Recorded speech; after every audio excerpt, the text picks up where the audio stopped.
এই নাও তোমার বেতন, ঠিকমতো কাজ চালিয়ে যাও। ধন্যবাদ স্যার। এতে তো অনেক টাকা। বস নিশ্চয় ভুল করে দিয়েছে। এই টাকা কি আমি ফিরিয়ে দেব নাকি আমার ক্ষুধার্ত পরিবারের জন্য রেখে দেব? ও বেবি, আজ আমি আমার এক কর্মীর বেতনের সাথে অনেকগুলো টাকা বেশি দিয়েছি।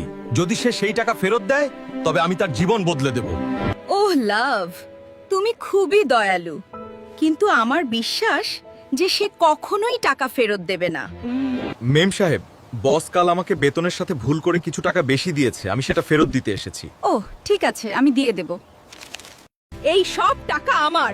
আমার স্বামী কখনো টেরই পাবে না, আর শাস্তি পাবে ওই ফকির আলু। তুমি ওখানে কার সাথে কথা বলছিলে, আর তুমি এখন এত নার্ভাস কেন? কই না তো, ওখানে একজন বাসার অ্যাড্রেস খুঁজছিল। ওই ফকিন্নি আলু, আমার টাকা কোথায়? দ্রুত আমার টাকা ফেরত দে, না হলে তোকে আমি পুলিশে দেব। বিশ্বাস করেন বস, আমি আপনার টাকা মেম সাহেবের কাছে ফেরত দিয়ে গিয়েছি। আপনার বিশ্বাস না হলে আপনি বাইরের সিসিটিভি ফুটেজ চেক করে দেখুন। স্ট্রবেরি না, সিসিটিভি ফুটেজে যেন তুমি না থাকো, নলে আমার কাছ থেকে চুরি করা প্রতিটি পয়সার জন্য তোমাকে পস্তাতে হবে। দেখুন স্যার, আমি টাকা মেম সাহেবকে দিয়ে দিয়েছি। কেন তুমি আমার সাথে বিশ্বাসঘাতকতা করলে স্ট্রবেরি না? আমি তোমাকে সবকিছু দিয়েছিলাম, আর এভাবে তুমি তার প্রতিদান দিলে। মিথ্যা বলো না স্ট্রবেরি না, আমি জানি আলু তোমাকে টাকা দিয়েছিল। আমি নিজের চোখে ভিডিও দেখেছি। না না, তুমি ভুল বুঝছো আলু। নিশ্চয় তোমাকে কোনো এআই ভিডিও দেখিয়েছে, সে তোমাকে বিভ্রান্ত করছে। আমাকে বিশ্বাস করো, আমি তোমার স্ত্রী। স্ট্রবেরি না ঠিকই বলেছে, সে আমার স্ত্রী হো। আজকাল কোনটা সত্যি আর কোনটা এআই তা বোঝাই যায় না। অফিসার, আলুই আসল চোর। সে আমার স্ত্রীকে ফাঁসাচ্ছে, এখনই তাকে গ্রেফতার করুন। ঠিক আছে স্যার, কাজটা হয়ে গেছে, ধরে নিন।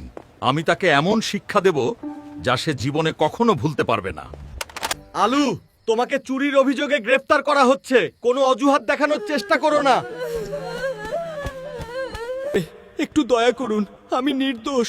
আমি যদি চলে যাই, আমার বাচ্চারা না খেয়ে থাকবে, তাদের আর কেউ নেই। শালা চোর, তুই সারা জীবন জেলে পচে মরবি, তোকে কেউ বাঁচাতে পারবে না।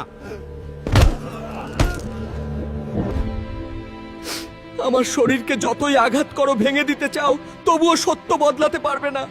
আসামি আলু, আপনাকে চুরির দায়ে অভিযুক্ত করা হয়েছে।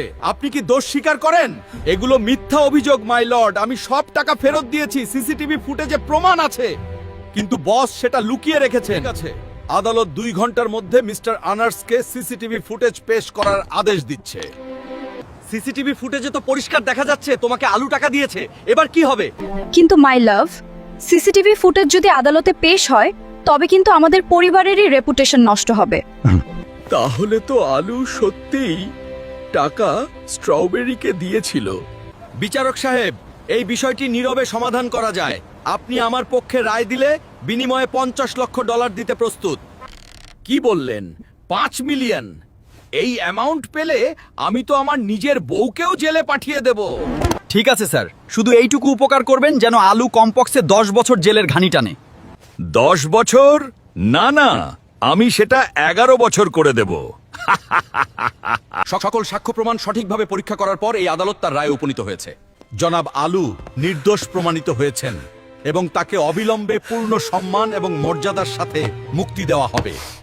জনাব আনার্স ও তার স্ত্রী, এই আদালত আপনাদেরকে প্রতারণা এবং বিচারককে ঘুষ দেওয়ার চেষ্টার দায়ে দোষী সাব্যস্ত করছে এবং তাদের 6 বছরের কারাদণ্ডে দণ্ডিত করা হলো এবং আলুকে ক্ষতিপূরণ হিসেবে $10 লক্ষ পরিশোধ করার আদেশ দেওয়া হলো। আলু, আমাদের ক্ষমা করে দাও। আমি তোমাকে দ্বিগুণ টাকা দেব, শুধু আদালতকে বলো আমাদের ছেড়ে দিতে। চুপ করো, তোমরা দুইজনই পশু। তোমাদের সারা জীবন জেলে থাকা উচিত। জাহান্নামে যাও, সাথে তোমাদের টাকাও নিয়ে যাও। আল্লাহর কাছে লাখ লাখ শুকরিয়া, তুমি ফিরে এসেছো। বাচ্চারা কয়েকদিন কিছু খায়নি, আমরা তোমাকে অনেক মিস করেছি। মাই লাভ, আমাদের খারাপ দিন শেষ হয়েছে, ভালো দিন ফিরে এসেছে এবং আমরা এখন বড়লোক হয়ে গেছি।